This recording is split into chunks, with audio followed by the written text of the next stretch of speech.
Do you say money is everything in life?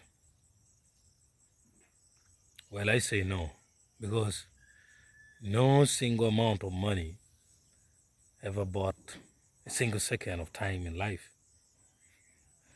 That alone is enough for you to know that money can never be everything.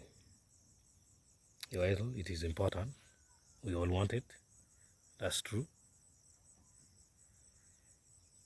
Despite we all not have it, but no amount of time has ever bought just one second in life. Just 1 second of time. No amount of money ever bought it. That means time is everything.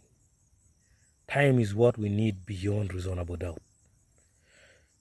Time is stupid.